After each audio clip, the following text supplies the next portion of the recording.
Who holds the ultimate authority over life? Honestly, it's one of the most profound, challenging, and deeply debated questions in human history. Does life belong to a divine creator, or does it belong to the individual who's actually living it? Welcome to this explainer. Today, we are diving right into the profound ethical battlegrounds of life and death.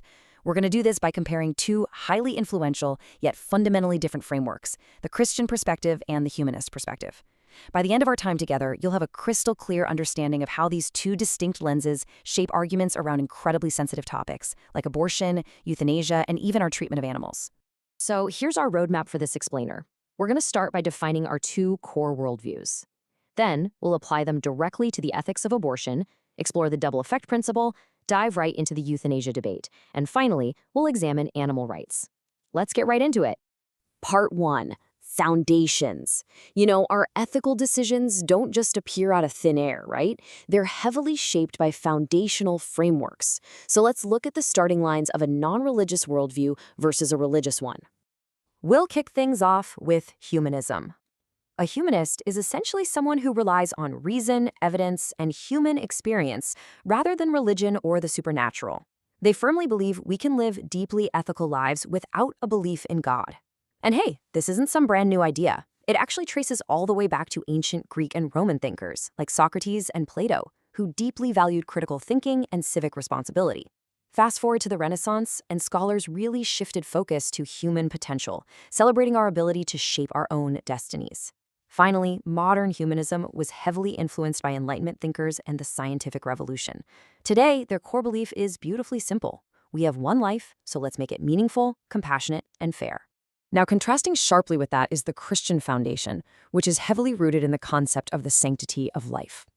This is the absolute belief that all human life is sacred, incredibly valuable, and worthy of protection because it's a direct gift from God. Take a look at these two quotes. The first one, from Genesis, implies that creation is inherently good and part of a grand divine design. The second one, from Jeremiah, suggests that God has a personal relationship with individuals even before they're born. This implies that divine purpose and individual value are assigned literally in the womb, and that concept is exactly what anchors the traditional Christian approach to life. And this brings us to the absolute crux of our entire explainer.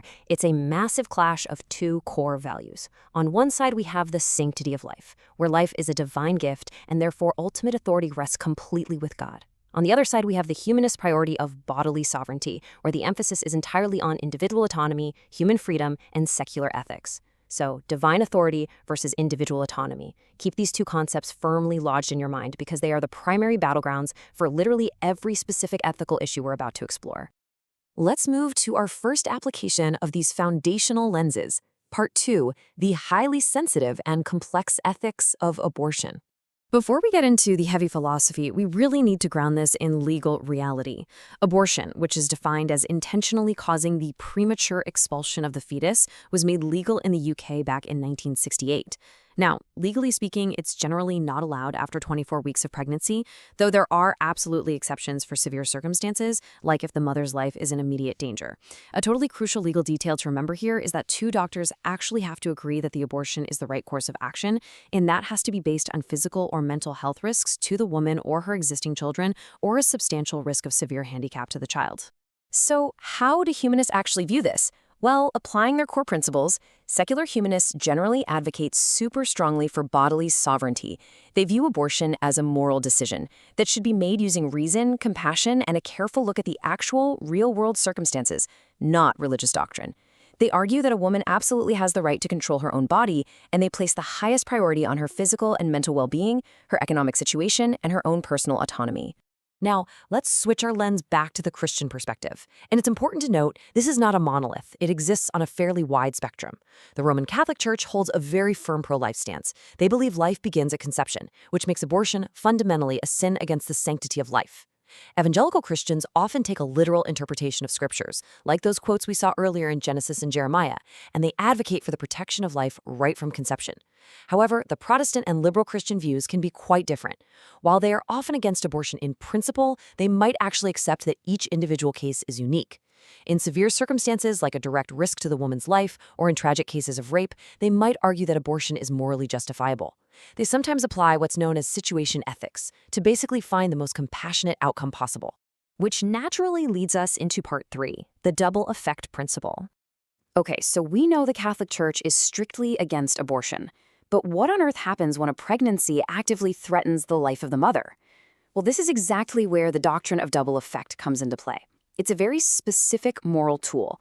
It dictates that an action with both a good effect and an unintended bad effect is morally permissible, but only if it perfectly meets 4 strict conditions. Number 1, the act itself, like a surgery, has to be good or neutral. Number 2, the bad effect cannot be the stepping stone used to get to the good effect.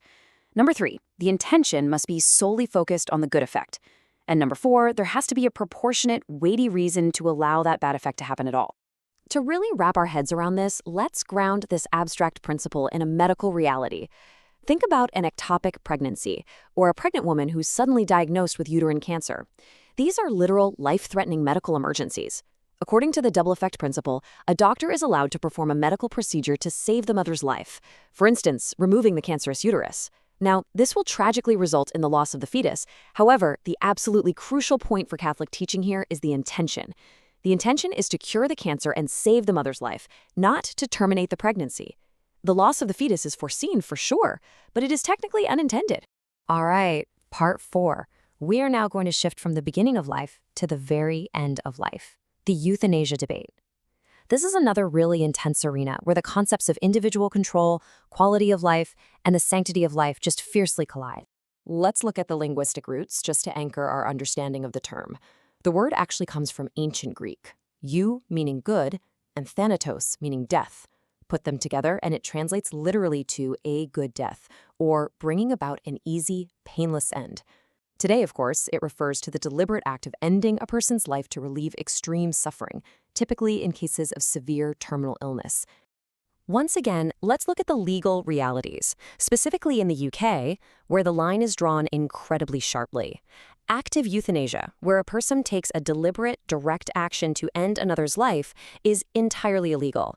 It's classified strictly as murder or manslaughter.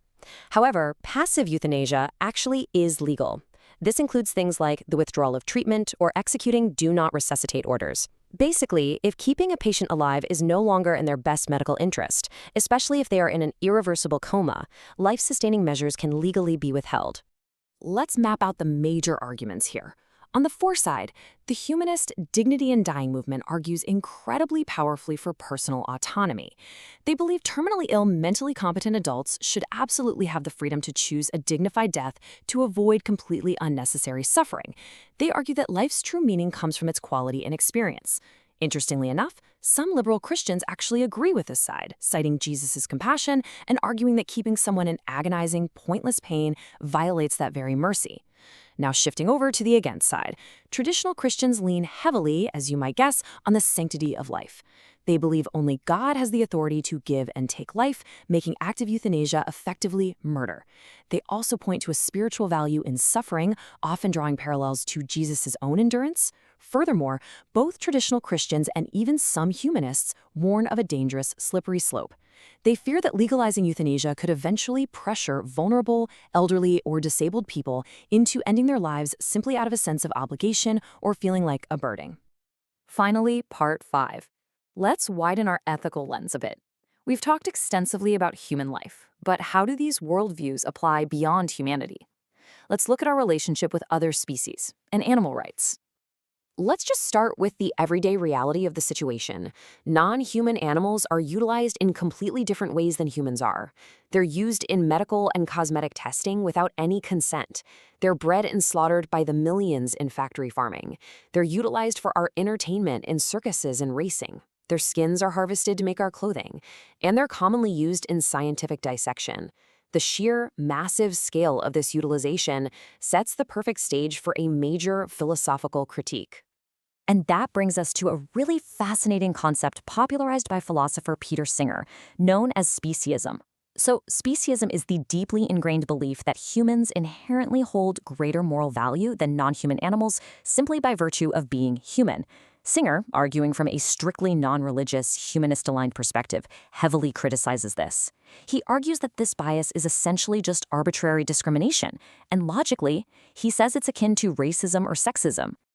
So, Singer's crucial point is this. He argues that moral consideration shouldn't be based on what species you happen to belong to or how intelligent you might be, but purely on your capacity to suffer. If a being can experience pain or pleasure, their interests absolutely deserve equal consideration. He urges humans to fundamentally rethink everyday practices like factory farming and animal experimentation, advocating that our empathy and our logic just have to extend to minimizing harm for literally all beings capable of suffering. And that essentially wraps up our explainer. We've really explored the profound tension today between the sanctity of life, that deep belief in life as a sacred, untouchable gift, and bodily sovereignty, the belief in autonomy, human freedom, and the absolute reduction of suffering. We've seen exactly how these two frameworks govern the massive debates around abortion, end-of-life care, and even our treatment of animals. So I'll leave you with this final, highly provocative question to ponder. When it comes down to your own moral reasoning, how do you balance the sanctity of life with the quality of life? Thank you so much for joining me for this explainer, and remember to keep questioning.